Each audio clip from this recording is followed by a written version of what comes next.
Hey, what's up, and welcome to my corner of the internet. So, I think it's kind of funny how this is the anime I'm going to talk about the day after Thanksgiving while recording the day before Thanksgiving.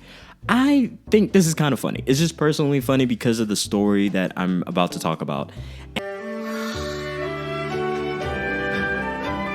breeze feels so good. When you go around the world or you go out into the wild, you're on the internet, you know the vibes. I have never really seen any meanness about Fruits Basket. Like, I've never really seen a dedicated hate community on this anime, and Fruits Basket is probably royalty amongst anime, shoujo, and it deserves it, deservedly so. And I might be the first to ever really have some issues with it, but hey, we're just gonna ignore that. And Fruits Basket is one of those animes, even if you've never seen it, you've heard about it. It's been talked up with Toradora, it's been talked up with Angel Beats, it's been talked up with all sorts of different animes. And within reason, this totally deserves all the acclaim, all the love that it gets, and the fact that it basically got revamping and for like 2019, it deserves all the attention that it has, and it's a really good and solid story. And I'm totally getting ahead of myself. So Fruits Basket is by Natsuki Takaya. Man, I'm trying here. I be trying here. Regardless of that, this story, we are following our main character, Toru. And basically, she is a girl down on her luck, but not down on herself. Overboard with the groceries. It's no trouble. Why don't you try making yourself useful for once, dumb cat? Watch who you're calling dumb! Give me those, I'll carry both of them. Sure you can. A lot of things have changed lately, but these two are still at each other's throats. What I mean by that is our main girl is probably positivity incarnate. She is what happens when you decide to look on the brighter side of life every single time and you try your best to live your life. And within the world of Fruits Basket, oftentimes there's trauma, there's issues, there's all sorts of bad things that happen within this anime. And they happen to good people, they happen to different people with different circumstances, and unfortunately it compounds and compounds and compounds, and we find our main character at basically living homelessly in the forest.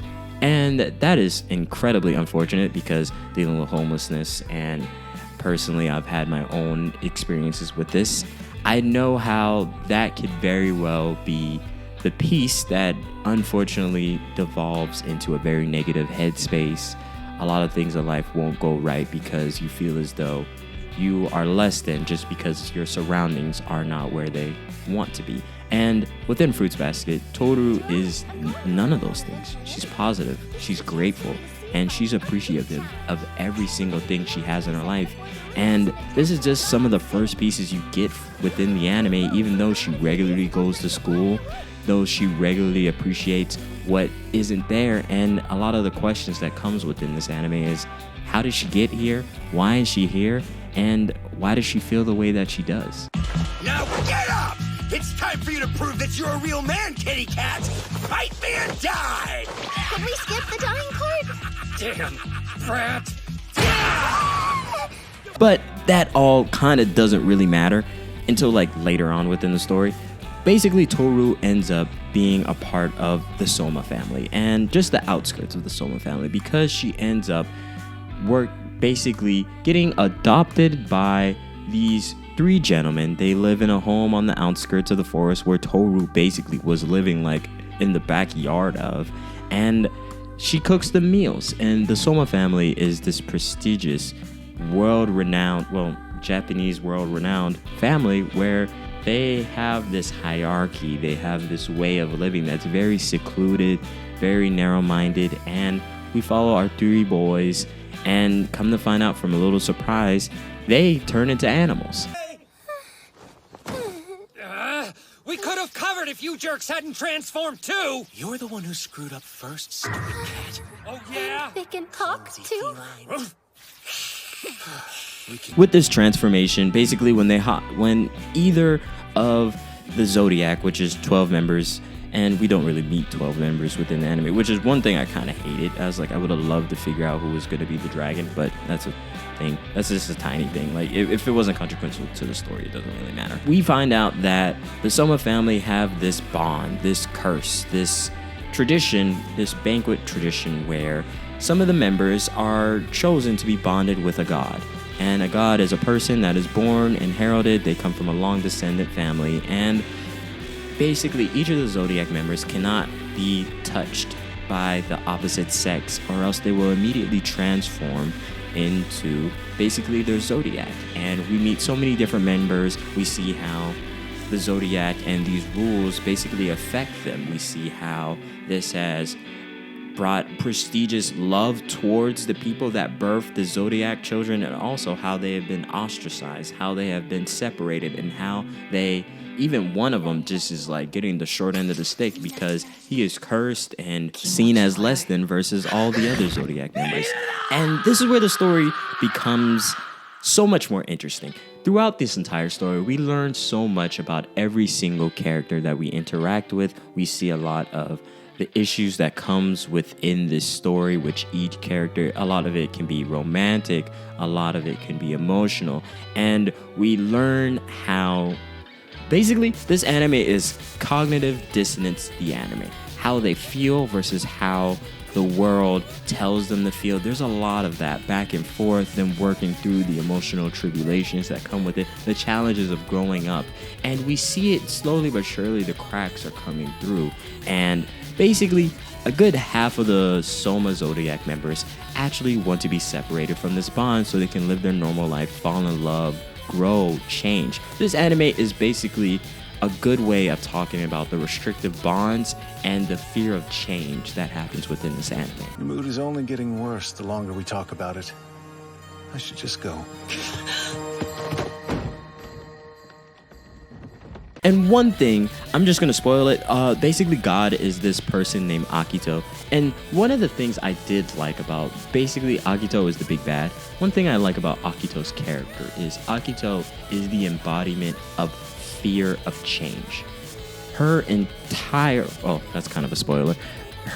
Their entire fear is basically to be abandoned, to be never with people surrounded by them. Because being a normal human is a very lonely and oftentimes very singular existence. Human beings live their lives trying their best to make connections and being able to be connected to other people. And throughout this anime, it is always talked about how lonely it can be. And Toru experienced this multiple times throughout her entire life. And just in some of the beginning episodes, we see that she is actually incredibly lonely, but she puts on a cheery face because she does have people that care about her and love her, but she also doesn't want to burden them with a lot of the issues that's coming within her life. A smile.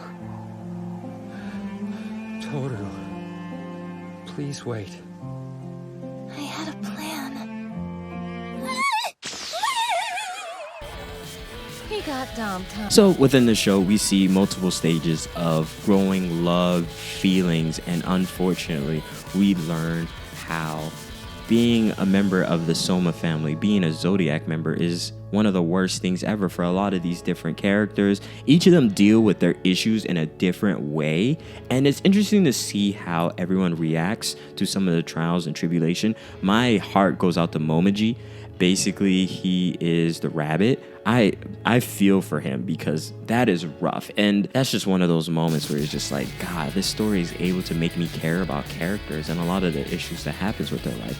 Even though, I won't lie, I'm just gonna skip towards the end. Everyone pretty much gets a happy ending. Pretty much everything gets resolved, but unfortunately, I wish it took the consequences of a lot of the choices made by so many characters in this anime seriously. And what I mean by seriously, I mean, I wish certain characters did not necessarily... I just wish there was a little bit more death, more than us just looking towards the past on the past death and seeing how gruesome and disgusting that was rough. I won't even lie, that episode where we see the end of someone when they get like hit by like a car, that was rough. I'm not even gonna lie to you. And how it all ties in together and how it seems somewhat faded. This story is emotional. It definitely ties on the heartstrings. I see why it was such a pivotal anime for shoujo. And Fruits Basket is one of those animes that have taught me something important. It's to be grateful, to look forward to what's coming through in life, and to do my absolute best, and to also be ready for change. There's a lot of things in life that you won't necessarily have control over, but you do have control over how you respond and what mindset you take while you respond. And I got that completely through every episode when Toru tries to reach out her hand to so many different characters that have different and almost adverse responses to her and her positivity. Because even I at times look at someone who's way more positive than me and I'm like, oh, what's up with you?